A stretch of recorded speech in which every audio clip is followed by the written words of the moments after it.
हामी सबैजनालाई आफ्नो बिजनेस गर्न मन छ। आफ्नो बिजनेस गरेर एउटा बिजनेस ओनर बनेर बस्न मन छ। तर त्यो बिजनेस ओनर बन्न इजी चाहिँ छैन। धेरैजनाले नेपालमा कसरी बिजनेस गरिराख्नु भएको छ भन्दाखेरि चाहिँ फलानुले एउटा कुनै बिजनेस सुरु गरेको छ र त्यहाँबाट राम्रै प्रफिट कमाइरहेको छ भने चाहिँ म पनि त्यस्तै खालको बिजनेस गर्छु, किनभने फलानुले यदि गरेर राम्रो कमाइरहेको छ भने म पनि कमाउँछु। त्यो एउटा सोचले धेरैजनाले बिजनेस स्टार्ट गर्नुहुन्छ र त्यो सोचले जब हामीहरू बिजनेस स्टार्ट गर्छौँ त्यो बिजनेस धेरै लामो समयसम्म रन गर्न सक्दैनौँ। त्यो बिजनेसलाई हामीहरूले प्रपरली ग्रो गर्न सक्दैनौँ। बिजनेस सुरु गर्नुभन्दा अगाडि वा बिजनेस सुरु गरिसकेपछि हामीले 3टा कुराहरू थाहा पाउन एकदम नै जरुरी छ। आजको यो भिडियोमा म तपाईहरुलाई 3टा कुराहरू सेयर गर्नेछु र यो 3टा कुराहरूलाई तपाईले यदि राम्रोसँग बुझ्नुभयो, राम्रोसँग आफ्नो बिजनेसमा इम्प्लिमेन्ट गर्नुभयो भने ट्रस्ट मी तपाईले आफ्नो बिजनेसलाई रन र ग्रो गर्न सक्नुहुन्छ, किनभने धेरै सक्सेसफुल बिजनेसेसहरूले यो 3टा कुरामा धेरै नै फोकस गरेको छ। पहिलो कुरा हो प्रोडक्ट। हेर्नुस्, हामीहरूले फलानुले यो प्रोडक्ट सेल गरिरहेको छ, फलानुले यो बिजनेस गरिरहेको छ, उसको बिजनेस चलिरहेको छ, म पनि यही बिजनेस गर्छु भनेर कहिले पनि त्यसरी चाहिँ बिजनेस स्टार्ट गर्नु हुँदैन। किनभने उसले स्टार्ट गरेको वे डिफ्रेन्ट होला, उसले स्टार्ट गरेको टाइम डिफ्रेन्ट होला, त्यो टाइममा उसको प्रोडक्ट वा सर्भिसको मार्केटमा डिमान्ड थियो होला। तर तपाईले आफ्नो बिजनेस गर्दै हुनुहुन्छ भने फर्स्ट कुरा तपाईले आफ्नो प्रोडक्ट राम्रोसँग एनालाइज गर्नु होला। तपाईको प्रोडक्ट भनेको चाहिँ एउटा प्रब्लम सल्भ गर्ने खालको कुरा, सोलुसन हुनुपर्छ। मार्केटमा कुनै एउटा निडको सोलुसन दिने खालको प्रोडक्ट हुनुपर्छ। यदि तपाईले प्रोडक्ट डेभलप गर्नु भएको छ भने मार्केटमा हेर्नुपर्छ, एनालाइज गर्नुपर्छ कि मार्केटमा यो प्रोडक्टको डिमान्ड कति छ। मार्केटमा डिमान्ड कति छ भन्दा पनि मार्केटमा यो प्रोडक्टले कुनै एउटा पर्टिकुलर प्रब्लमको सोलुसन प्रोभाइड गर्छ कि नै, मार्केटमा यो प्रोडक्टले कुनै एउटा पर्टिकुलर प्रब्लम वा कुनै एउटा निडलाई फुलफिल गर्छ कि नै, यो कुरा बुझ्न जरुरी छ। कतिपय टाइममा हामीहरूले यस्तो खालको प्रोडक्ट वा सर्भिस सेल गर्छौँ जुन प्रोडक्ट वा सर्भिसको मार्केटमा डिमान्ड नै हुँदैन, जुन प्रोडक्ट वा सर्भिसले मार्केटमा कुनै प्रब्लमलाई सल्भ नै गर्दैन वा कुनै पनि निडलाई फुलफिल गर्दैन। त्यस्तो खालको प्रोडक्ट तपाईले बनाउनु भयो भने मार्केटमा सेल नहुने चान्सेस एकदमै हाई हुन्छ। किनभने मान्छेले प्रोडक्ट कहिले किन्छ? तपाईले आजको दिनमा यो भिडियो हेरिरहेको दिनमा तपाईले बाहिर जति पनि खर्च गर्नुभएको छ, पैसा पे गर्नुभएको छ, सोच्नुहोस् कि तपाईले आखिर किन पैसा पे गर्नुभयो? तपाईले पैसा पे गर्नुभयो कुनै कुराको सोलुसनको लागि वा कुनै कुरा तपाईलाई निड थियो, त्यो निड फुलफिल गर्नको लागि तपाईले किन्नुभयो, सोलुसन किन्नुभयो तपाईले चाहिँ। र यदि तपाईले त्यसरी किन्राख्नु भएको छ भने तपाईले पनि आफ्नो बिजनेसमा त्यो खालको प्रोडक्ट वा सर्भिस डेभलप गर्नु पर्यो, बनाउनु पर्यो जुन प्रोडक्ट वा सर्भिसले चाहिँ मार्केटको कुनै एउटा बर्निङ प्रब्लमलाई सल्भ गर्छ वा मार्केटको कुनै एउटा निडलाई फुलफिल गर्छ। त्यो भयो भने मात्र मान्छेहरूले त्यो सोलुसनको लागि तपाईलाई पे गर्छ, तपाईको बिजनेसलाई पे गर्छ। सो यो फर्स्ट थिङ, प्रोडक्ट तपाईले राम्रोसँग चुज गर्न पर्ने हुन्छ। त्यो प्रोडक्टले कुनै एउटा मेजर प्रब्लमलाई सल्भ गर्छ वा निडलाई फुलफिल गर्छ भने त्यो प्रोडक्ट चल्छ। तर मार्केटमा कुनै पनि प्रब्लमलाई सल्भ पनि गर्दैन, निड पनि छैन भने त्यो प्रोडक्ट तपाईले लङ रनमा सेल गर्न सक्नुहुन्न।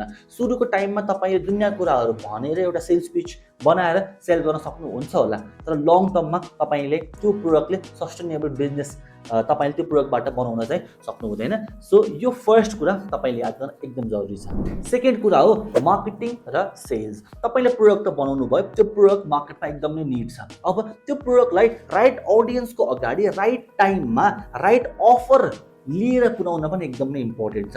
प्रोडक्टको मार्केटमा डिमान्ड छ, त्यो तपाईले आइडेन्टिफाई गर्नुभयो, तपाईले त्यो आइडेन्टिफाई गरेर नि तपाईले प्रोडक्ट बिल्ड गर्नुभएको छ।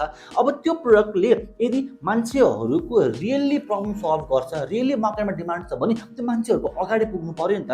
त्यो मान्छेहरूलाई कति प्रब्लमहरू भइरहेको होला र उनीहरूलाई कति त्यो सोलुसनको निड छ होला, र त्यसको लागि तपाईलाई चाहिन्छ प्रपर मार्केटिङ र सेल्सको नलेज, प्रपर मार्केटिङ र सेल्सको एक्सपिरियन्स। तपाईसँग यदि राम्रो नलेज र एक्सपिरियन्स भयो मार्केटिङको भने मात्र तपाईले राइट ऑडियन्सको अगाडि आफ्नो प्रोडक्टलाई चाहिँ सोकेस गर्न सक्नुहुन्छ, राइट ऑडियन्सको अगाडि आफ्नो प्रोडक्टलाई पुर्याउन सक्नुहुन्छ। र राइट ऑडियन्सको अगाडि पुग्यो भने मात्र त हो नि तपाईको प्रोडक्ट सेल हुन्छ, तपाईकोमा रेभिन्यू आउँछ, तपाईले चाहिँ एन्डमा गएर त्यो रेभिन्यूबाट तपाईले प्रफिट कमाउन सक्नुहुन्छ। र त्यो गर्नको लागि तपाईसँग मार्केटिङ र सेल्सको नलेज नै छैन भने तपाईले कसरी प्रोडक्ट सेल गर्ने त? तपाईको प्रोडक्टमा दम छ, प्रोडक्ट राम्रो पनि छ, मार्केटमा निड पनि छ, तर तपाईले राम्रोसँग मार्केटिङ र सेल्स नै गर्न सक्नु भएन भने त्यो प्रोडक्ट जतिसुकै राम्रो भए पनि मान्छेले किन्दैन क्या। हामी अहिलेको टाइममा ट्रेडिसनल वेमा मार्केटिङ गरेर काम छैन, हामी डिजिटल्ली नै मार्केटिङ गर्नुपर्ने हुन्छ, डिजिटल मार्केटिङ गर्नुपर्ने हुन्छ बेसिकली कुनै पनि प्रोडक्ट वा सर्भिस सेल गर्नको लागि। बाइ द वे, तपाईँलाई यदि डिजिटल मार्केटिङ सिक्न मन छ भने म अपकमिङ फ्री डिजिटल मार्केटिङ वर्कसपमा तपाईँलाई इन्भाइट गर्न चाहन्छु। अबको फ्यु डेजमा म यो अपकमिङ वर्कसप गर्दैछु। digitalsaugat.com/live मा जानु होला र मेरो अपकमिङ वर्कसपको लागि रेजिस्टर गर्न सक्नुहुन्छ। कम्प्लिटली फ्री हुन्छ, 90 मिनट्सको हुन्छ, जहाँ म तपाईँलाई डिजिटल मार्केटिङको इन एन्ड आउट राम्रोसँग सिकाउने छु। सो यस, यसरी नै तपाईँको यो सेकेन्ड कुरा मार्केटिङ र सेल्स हुन एकदमै इम्पोर्टेन्ट छ। तपाईँसँग प्रोडक्ट भयो र मार्केटिङ र सेल्स पनि राम्रोसँग तपाईँले गर्न सक्नुभयो भने तपाईँले राम्रो सेल्स गर्न सक्नुहुन्छ, राम्रोसँग आफ्नो प्रोडक्ट वा सर्भिसलाई बेच्न सक्नुहुन्छ। बेच्नु भयो भने रेभेन्यू कमाउनुहुन्छ, रेभेन्यू कमाउनु भयो भने तपाईँले राम्रो प्रफिट पनि कमाउन सक्नुहुन्छ। Third thing is customer experience. Product sale मात्र गरेर भएन, तपाईँसँग राम्रो मार्केटिङको नलेज छ, राम्रो सेल्सको नलेज छ, तपाईँले प्रोडक्ट पनि सेल गर्नुभयो राम्रोसँग नै, तर कस्टमर एक्सपिरियन्स दिन तपाईँ चुक्नुभयो भने चाहिँ लङ टर्ममा आफ्नो बिजनेसलाई ग्रो गर्न सक्नुहुन्न। Because at the end of the day मान्छेले हेर्छ कस्टमर एक्सपिरियन्स। तपाईँले एउटा राम्रो सेल्स पिच गरेर राम्रो वेमा मार्केटिङ गरेर सेल त गर्नु होला अरे, तर त्यो प्रोडक्टले तपाईँको कस्टमरलाई फाइदा दिइरहेको छैन। त्यो प्रोडक्ट जुन एक्सपेक्टेसनको साथ तपाईँको कस्टमर्सहरू आएको थियो त्यो एक्सपेक्टेसन पाइरहेको छैन। तपाईँको एक्सपिरियन्स राम्रो भएन कस्टमरको भने त्यो कस्टमर कहिले पनि फर्केर तपाईँको त्यो प्रोडक्ट किन्नलाई फेरि आउनेवाला छैन। तपाईँ आफै नै बुझ्नुहोस् न, तपाईँ कुनै एउटा क्याफेमा जानुभयो, त्यो क्याफेमा फुड पनि राम्रो छैन, त्यो क्याफेमा चाहिँ वेटरहरू पनि एकदम रुड वेमा चाहिँ बोलिरहेको छ भने तपाईँ एकचोटि त जानुभयो, तर फर्केर नेक्स्ट टाइम तपाईँ त्यो क्याफेमा जानुहुन्न। त्यसरी नै तपाईँ आफ्नो बिजनेस गरिराख्नु भएको बेलामा तपाईँको प्रोडक्ट पनि राम्रो छ, तपाईँले मार्केटिङ र सर्भिस सेल्स पनि राम्रोसँग गरिराख्नु भएको छ र कस्टमर एक्सपिरियन्स पनि राम्रो पाएको छ कस्टमरले भने त्यो कस्टमर फेरि तपाईँकोमा आएर प्रोडक्ट पर्चेज गर्छ। तपाईँले पनि कतिवटा ठाउँमा बारम्बार रिपिटेडली गइराख्नु भएको छ होला, किन तपाईँले त्यहाँबाट एउटा राम्रो कस्टमर एक्सपिरियन्स पाउनु भएको छ र त्यो कस्टमर एक्सपिरियन्स फेरि लिनको लागि नै त हो नि तपाईँ फेरि त्यो ठाउँमा गएर कुनै सामान किनिराख्नु भएको छ। त्यसरी नै तपाईँले आफ्नो बिजनेसमा आफ्नो कस्टमरलाई राम्रो एक्सपिरियन्स दिन चाहिँ कहिले पनि छुटाउनु भएन। जब तपाईँले कस्टमरलाई राम्रो एक्सपिरियन्स दिनुहुन्छ नि त्यो कस्टमर तपाईँको बिजनेसको ब्रान्ड एम्बेसडर बन्छ, त्यो पनि फ्रीमा।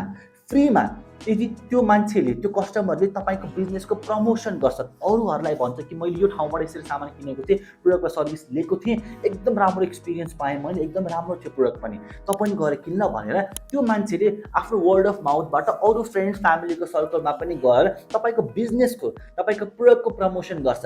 त्यो मान्छे त्यो कस्टमर तपाईँको ब्रान्ड एम्बेसडर बन्छ, त्यो पनि फ्रीमा, तपाईँले पे गर्नु पर्दैन यदि तपाईँले राम्रो कस्टमर एक्सपिरियन्स दिन सक्नुभयो भने। सो बिजनेस ओनर हुनुहुन्छ भने वा बिजनेस गर्ने प्लान गरिराख्नु भएको छ भने तपाईँले यो 3टा कुरा चाहिँ राम्रोसँग बुझ्नु होला। यो 3टा कुरालाई तपाईँले राम्रोसँग अप्टिमाइज गर्नुभयो भने तपाईँको प्रोडक्ट, मार्केटिङ र कस्टमर एक्सपिरियन्स यो 3टा कुरा तपाईँको राम्रो छ भने अरू भनेको बिजनेसमा आउने भनेको टिम हुन्छ, फाइनेन्स हुन्छ, अकाउन्ट हुन्छ, दुनियाँ कुरा हुन्छ, त्यो भनेको सेकेन्डरी पार्ट हो, त्यसलाई तपाईँले बिस्तारै अप्टिमाइज गर्न सक्नुहुन्छ।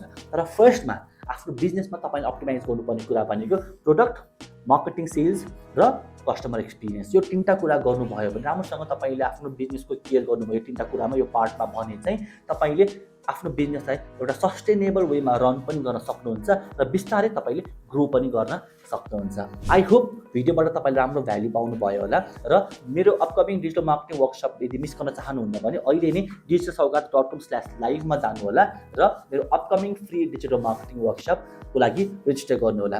भिडियो राम्रो लाग्यो भने भिडियोलाई एक लाइक पनि गर्नु होला र कुनै पनि क्वेरिज छ भने तल कमेन्ट बक्समा सोध्नु होला, म तपाईँको इच एन्ड एभ्री कमेन्ट पढेर रिप्लाई पनि गर्नेछु। So have a good day. See you in the next video.